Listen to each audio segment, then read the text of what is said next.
Hey everyone, welcome back to Corporate Decoder, the place where we crack open corporate speak and find out what's really going on behind the numbers and if the folks running the show are actually rowing the boat or just going for a joyride. Today we're looking at UNIFI INC and a document that tells us how they're planning to get shareholders to vote their way. Remember to join our Discord channel linked in the description for more insider discussions.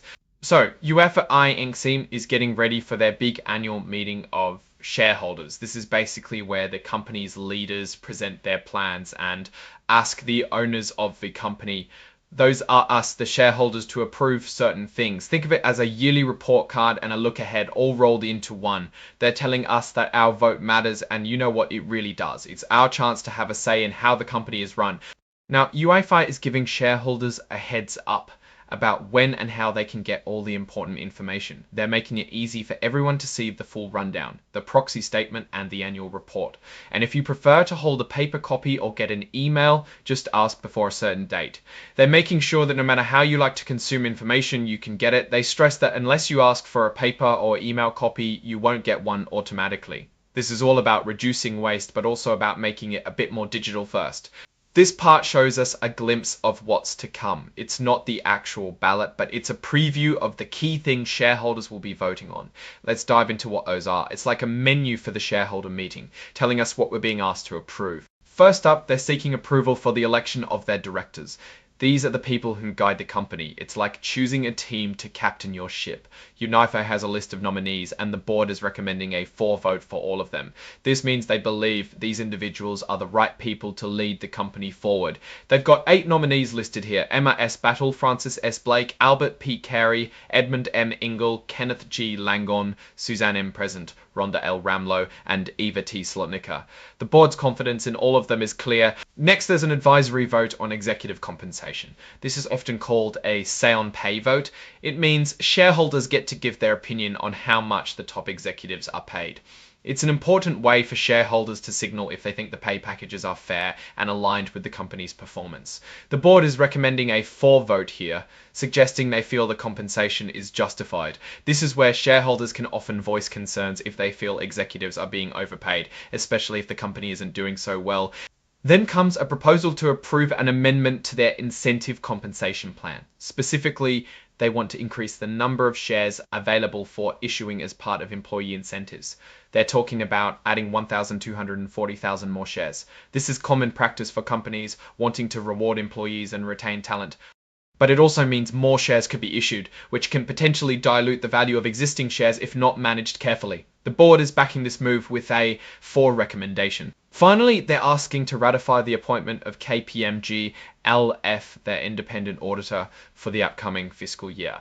This is a standard but crucial vote. These auditors are the watchdogs, making sure the company's financial statements are accurate and that everything is on the up and up. Their independence is key to building trust with investors. Again, the board is recommending shareholders vote for this appointment, showing they have confidence in KPMG to do a thorough job. For this appointment, showing they have confidence in KPMG to do a thorough job. It's noted here that all these proposals, everything we just discussed, are being put forward by UNIFI INC. Itself, this means the management and board are presenting what they believe is best for the company and its shareholders. This document is essentially a request for shareholder approval on their proposed course of action. Now, what does this all mean? UNIFI is asking for a green light on its leadership team, executive pay, an increase in share-based incentives, and its choice of auditor. These aren't usually the most exciting parts of a filing, but they are the building blocks of good corporate governance. They're setting the stage for how the company will operate and be overseen. This filing specifically is what's called definitive additional materials. This means it's a supplement to earlier materials provided to shareholders, likely containing updated or additional information relevant to the upcoming meeting. When a company files these, it often means they've made some tweaks or have more to say after the initial proxy statement. My take on this, UA seems to be following standard corporate procedures for an annual meeting. The 4 recommendations across the board for director elections, compensation and auditor ratification suggest a smooth sailing for management's proposals, assuming shareholders are in agreement. The incentive plan increase is a move to keep employees motivated, but as always, the effectiveness of such plans depends on how the company performs and how those incentives are structured long term. It's a necessary part of keeping skilled people on board. The real story, though, is always in the numbers that back up these proposals, which we don't see much of in this specific document. This is more about the process of getting shareholder approval for the people and policies they've already decided on. To get a true picture of UIFI's health, we'd need to look at their financial reports, their income statements, balance sheets, and cash flow statements. Those are the documents that tell us if the directors are truly leading the company to success, if executive compensation is truly earned, and if the incentives are driving profitable growth. What we can infer is that UIFI is trying to maintain stability and continuity. They're not proposing major shifts in board membership or a radical change in executive pay structure. And they're sticking with their auditors, which is normal unless there's a reason to change.